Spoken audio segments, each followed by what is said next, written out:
6 महीने के अंदर पूरा विश्व जाग जाएगा।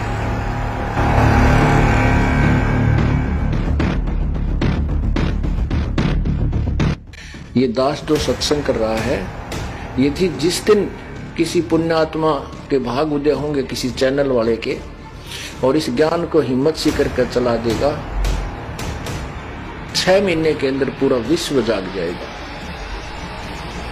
और जितने ये नकली संत बने फिर दुनिया को श्रद्धालुओं को भ्रमित किए हुए हैं, इनके जीवन के साथ ये खिलवाड़ कर रहे हैं, धोखा कर रहे हैं, बर्बाद कर रहे हैं, इनको कहीं छुपने को स्थान नहीं मिलेगा। वर्तमान में ऐसे अब तो किया जा सकता है, लेकिन उस समय न कोई ऐसा जो है प्रचार प्रसार का साधन था। परमात्मा एक एक दिन में हजार हजार जगह प्रकट हुए और वहां जा जाकर लीला प्रकट की, दुखियों को का दुख दूर किया और निर्धनों को धन दिया, रोगी का रोग कष्ट किया, निसंतान को संतान दी। इस प्रकार वो प्यारी आत्मा परमात्मा से जुड़ी, उनको मंत्र दिया, केवल प्रथम मंत्र।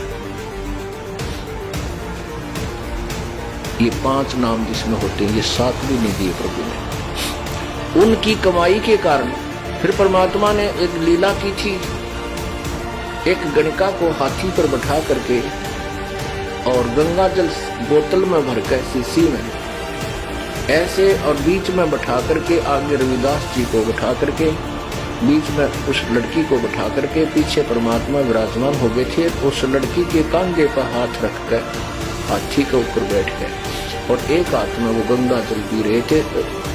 जनता समझने लगी कि शराब पी रहे हैं, और उस वैसा सुप्रसिद्ध वैसा थी, उस गणका को साथ लिए हुए थे, सभी पहचानते थे कि वो वैसा है जो आज कबीर के साथ है। तो उस समय जब वो लीला की तो वो 64 लाख वो नकली थे। नकली का तात्पर्य ये है कि वो परमात्मा को पहचान नहीं सके क्योंकि वो अशिक्षित थे। और परमात्मा बंदी छोड़ कबीर परमेश्वर जी जो दास अब ज्ञान प्रचार करा, ये उन्हीं का प्रदान किया हुआ दास केवल रिपीट कर रहा है।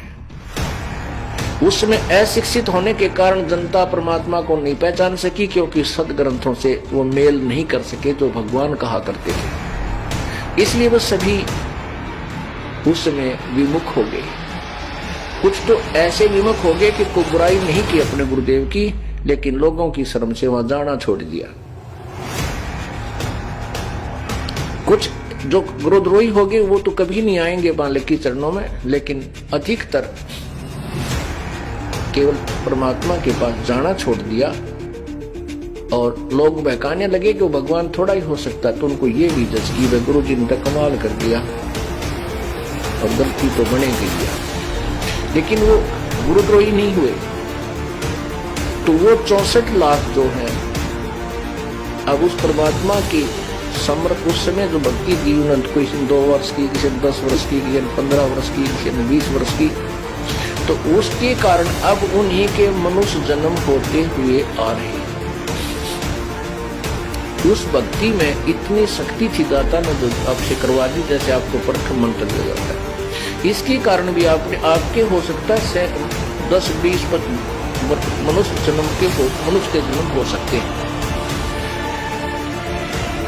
तो अब जो पुण्यात्मा है कहते ही शीघ्र समझ जाते हैं, तुरंत मालिक की शरण ग्रहण कर लेते हैं। ये वही पुण्यात्मा है जो लगातार मनुष्य जीवन प्राप्त करती हुई आ रही है और परमात्मा की चाह भी तड़पती है, चाहे वो किसी मंदिर में, मस्जिद में, गुरुद्वारे में या कहीं और चर्च में या किसी संत की आड़ में, कहीं ना कहीं वो अवश्य कोई भक्ति विधि अपनाए हुए, क्योंकि वो आत्मा रह नहीं सकती भगवान के लिए।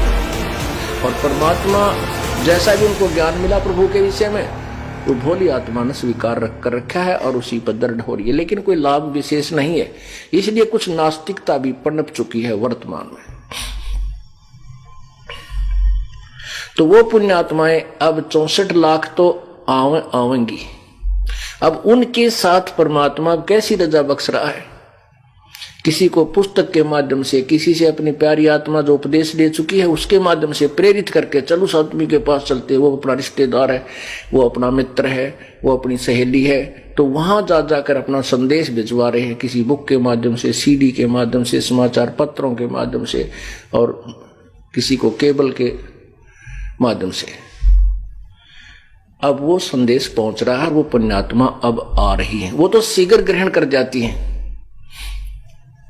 तो ऐसे परमात्मा उस पुण्यात्मा के साथ जो श्री नानक जी वाली थी, वो कभी ना कभी किसी युग में प्रभु के चरणों में कंटिन्यूस रही है। तो ऐसे वो परमात्मा उनके साथ लगा रहा है, लेकिन पार नहीं हो पाई।